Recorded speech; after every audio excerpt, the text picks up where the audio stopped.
ही बालाजीची मूर्ती जगातील सर्वात उंच बालाजीची मूर्ती आहे.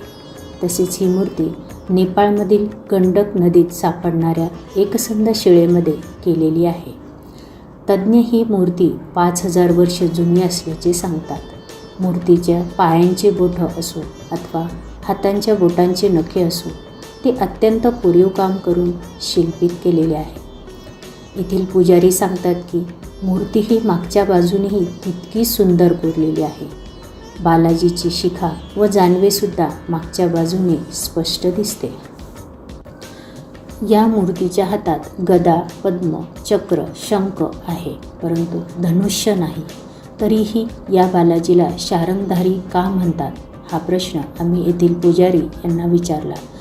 तेव्हा त्यांनी आम्हाला मूर्तीवरील कोरलेल्या दश अवतारातील विष्णू अवताराची कोरीव मूर्ती दाखवली.